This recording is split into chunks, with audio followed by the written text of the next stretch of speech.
Good morning 10th class. आज शुरू करते हैं अपन हिंदी की बुक का फर्स्ट चैप्टर सूरदास जी के पद। पहला पद आज हम पढ़ेंगे। उससे पहले थोड़ा सा मैं आपको बैकग्राउंड बता दूं। हमेशा सूरदास जी के पद तो अपने सिलेबस में आते ही हैं। सूरदास जी के बारे में जो ये पद है इसमें ये बताया गया है कि गोपियाँ क्या है। जब श्री कृष्ण गोपियों को छोड़कर मथुरा चले गए थे तब गोपियाँ उनके प्रेम में बहुत विवल हो गई थी, प्रेम में बहुत व्याकुल हो गई थी और वो बिल्कुल पगला गई थी। ऐसी कंडीशन में, क्योंकि श्री कृष्ण तो साक्षात ईश्वर हैं, तो उन्हें मालूम रहता है कि भाई अगर वो वहाँ नहीं भी थे तो भी गोपियों की विरह व्यथा से वो भली भांति परिचित थे। तो उन्होंने क्या सोचा कि अब कैसे मैं इन गोपियों की विरह व्यथा को दूर करूं। तो उन्होंने क्या किया, उनके परम मित्र थे उद्धव जी, वो बड़े ज्ञानी थे।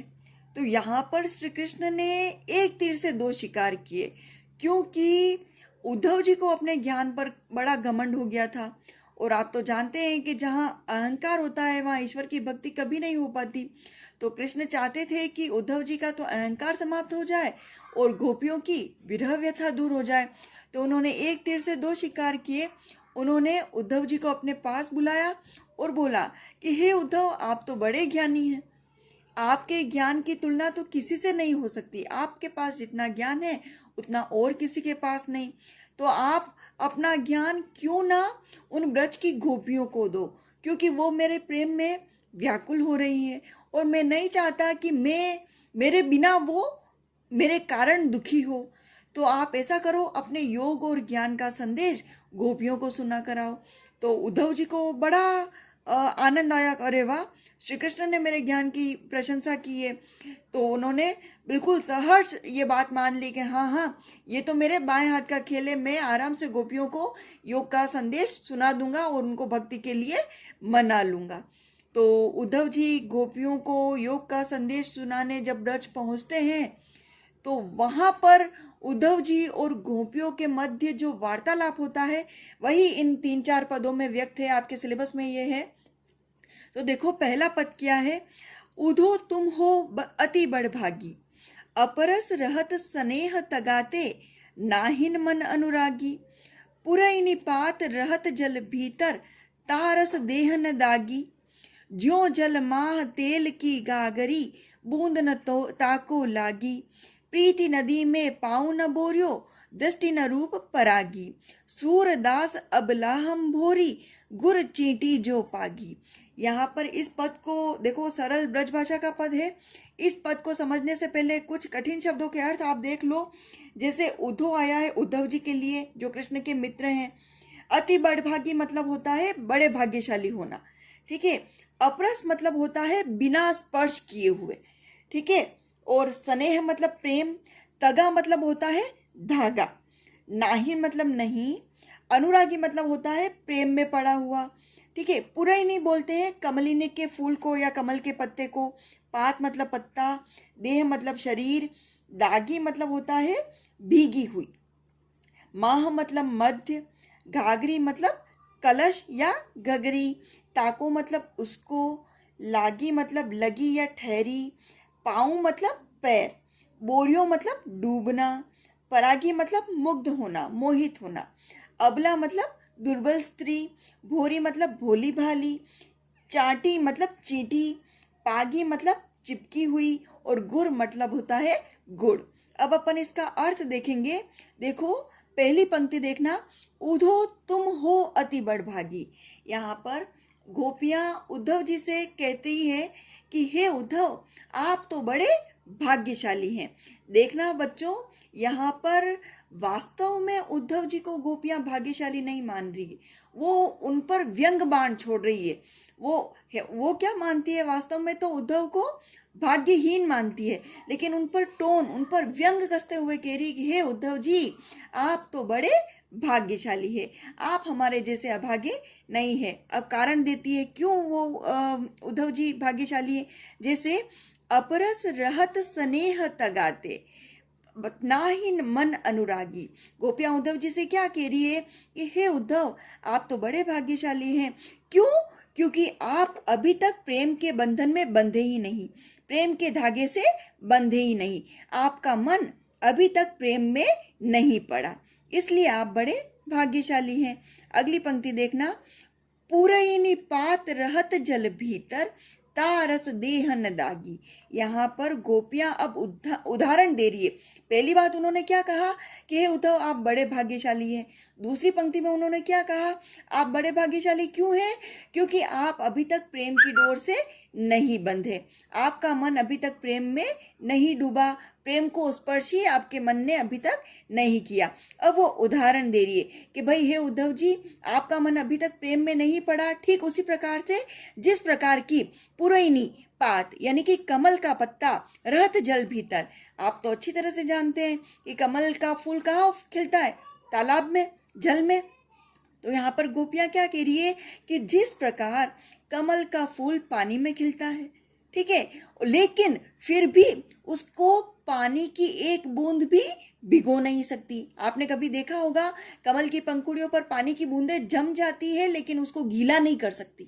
तो यहाँ पे गोपियाँ यही उदाहरण देते हुए कह रही है कि उद्धव जी, आप बड़े भाग्यशाली है। ठीक उसी प्रकार जिस के आप अभी तक प्रेम के रस में नहीं डूबे, प्रेम की डोर में नहीं बंधे, ठीक उसी प्रकार जिस प्रकार की कमल का पौधा पानी में रहते हुए भी, पानी के बीच खिलते हुए भी पानी में नहीं डूबता, उसी प्रकार आप भी प्रेम में नहीं डूबे। ठीक है, ज्यों जल माह तेल की गागरी। अगला उदाहरण गोपियों ने क्या कहा कि जिस प्रकार एक बड़ा पानी का सरोवर हो और उसमें तेल से लिपी हुई कोई घाघरी हो, यानी कि कोई कलश हो। आपने देखा होगा तेल पानी पर नहीं टिकता, ठीक है। तो अब जैसे मान लो एक कलश है और उसको तेल में डुबो दिया है, मतलब वो तेल से पूरा भरा गया है, समझे ना। उसकी दीवारों पर, मतलब उसकी जो ओट है उस पर तेल ही तेल हो गया है। अब उसको तुम पानी पर भिगोगे तो वो कभी गीला नहीं होगा। तो यही उदाहरण गोपियों ने ये दिया है कि जो जल माह तेल की गागरी, कि जिस प्रकार जल के भीतर तेल में डूबी हुई घाघरी, उस पर पानी की एक बूंद नहीं टिक पाती तेल के कारण, उसी प्रकार आप भी प्रेम में नहीं डूबे, आप पर भी प्रेम का रंग नहीं चढ़ा।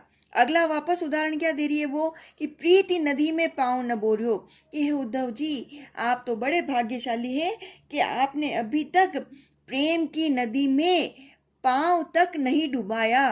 दृष्टि न रूप परागी, आपकी नज़र में तो अभी तक प्रेम आया ही नहीं है। कि आप पूरे तो क्या डूबते, आपका तो अभी तक एक पाँव भी प्रेम की नदी में नहीं डुबा है। अपन जैसे किसी नदी में डुबकी लगाते हैं तो पहले अंदर जाएंगे ना, तो पाँवों के सहारे जाएंगे।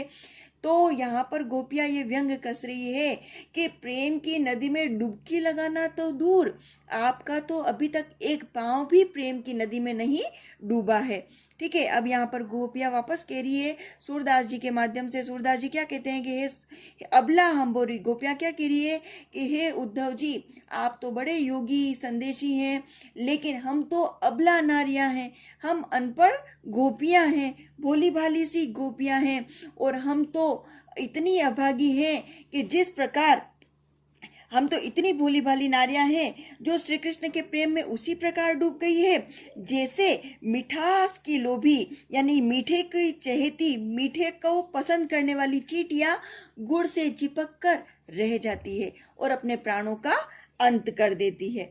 अब यहाँ पर क्या है, पूरे पद में गोपियों ने उद्धव जी को व्यंग की आड़ में अभागा सिद्ध किया है, जो प्रेम रूपी अमृत के स्वाद से अभी तक वंचित थे। ये पूरे पद में अभी तक बताया है।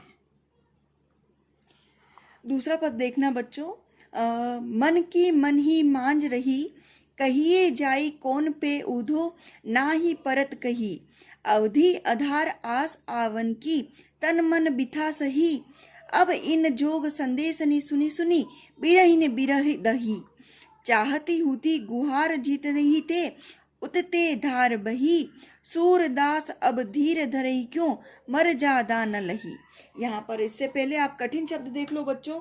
यहाँ पर क्या है, मांझ में मतलब होता है बच्चों भीतर, कौन पे मतलब होता है किससे, अवधि मतलब होता है समय, आधार मतलब होता है आधार या सहारा, आस मतलब होता है आशा, आवन की मतलब आने की, बिथा मतलब व्यथा या पीड़ा या दुख, जोग मतलब योग का संदेश, विरहिणी मतलब वियोगिनी, विरह मतलब वियोग, धीर मतलब धैर्य, मर्यादा मतलब मर्यादा, और लही मतलब रखी।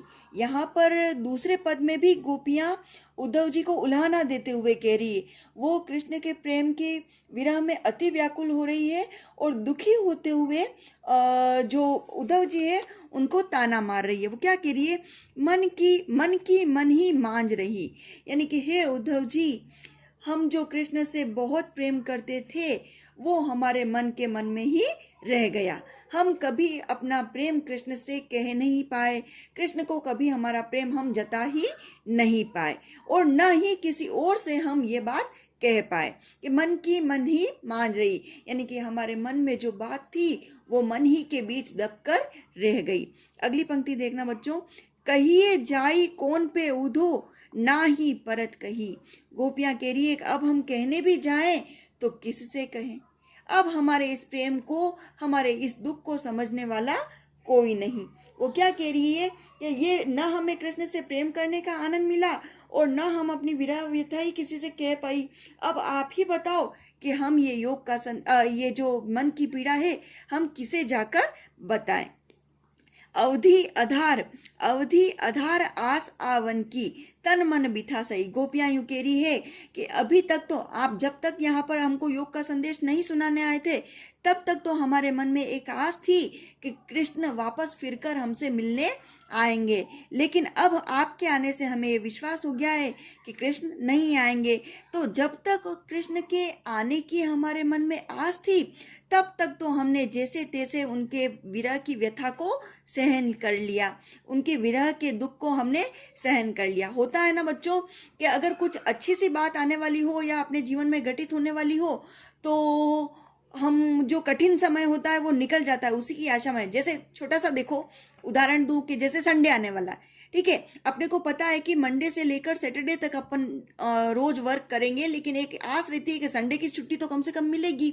तो यही चीज़ यहाँ गोपियाँ भी बता रही है कि हे उद्धव जी, अभी तक तो हमारे मन में कृष्ण के आने की आस थी, तो उसी आशा में हमने उनके विरह को सहन कर लिया, लेकिन आपके आने से वो आशा भी समाप्त हो चुकी है। अब हमें विश्वास हो चुका है कि कृष्ण हमसे मिलने अब कभी नहीं आएंगे, तो अब हमसे यह दुख सहन नहीं हो पा रहा है। अगला देखो, अब इन जोग संदेश नहीं सुनी सुनी, बिरहिन बिरह दही। यहाँ पर गोपियाँ कह रही है कि हे उद्धव जी, अब हमें विश्वास हो गया है कि कृष्ण हमसे मिलने नहीं आएंगे, और आप जो हमें ये योग का संदेश सुना रहे हो, तो ये योग का संदेश सुन सुनकर अब हमसे रहा नहीं जा रहा, अब हमसे ये दुख सहन नहीं हो पा रहा है। ठीक है, अब हम ये दुख सहन करें तो करें कैसे। अब ये आपके इस योग के संदेश को सुनकर तो हमारा विरह और भभक उठा है, और उसमें जैसे आग में घी डालने का काम कर दिया है। अगला देखो, चाहत हुती गुहारी जितही थे, उतते धार बही। गोपियां यूं कह रही है कि हम जिससे अपनी रक्षा की प्रार्थना करने वाली थी, ठीक है, उसने तो यह योग की प्रबल धारा हमारी ओर बहा दी। क्या कह रही है गोपियाँ, चाहती होती गुहारी जीते ही थे, कि हम जिससे अपने विरह को दूर करने की आशा लगाए रहती थी, हम जिससे प्रार्थना करती थी कि आप, हे कृष्ण, आप हमसे मिलने आओ तो हमारा विरह का दुख समाप्त हो जाए, दुख दूर हो जाए, लेकिन जो हमारे इस दुख को दूर करने वाला था, उसने तो ये योग की उल्टी धारा ही हमारी ओर प्रवाहित कर दी। अब ये योग का संदेश हमको सुनाने उसने भेजा है, जो हमारे किसी काम का नहीं है। सूरदास अब धीर धरई क्यों, मर जादा न लही। यहाँ गोपियां यूं कह रही है कि अब हम कैसे धैर्य धारण करें, कृष्ण ने तो प्रेम की सारी मर्यादा ही तोड़ दी, लौटने का वचन तो भंग कर ही उसने। भाई वो गोपियां कह रही है कि कृष्ण तो हमसे मिलने का वादा करके गए थे, लेकिन वो मिलने नहीं आए, तो उन्होंने ये वचन भी उन्होंने तोड़ दिया, और प्रेम संदेश के स्थान पर यह योग का संदेश हमें भिजवा दिया। अब हम उनसे और क्या दूसरी आशा लगाएं। आया बच्चों समझ में? आज के लिए हम करेंगे सिर्फ ये 2 पद।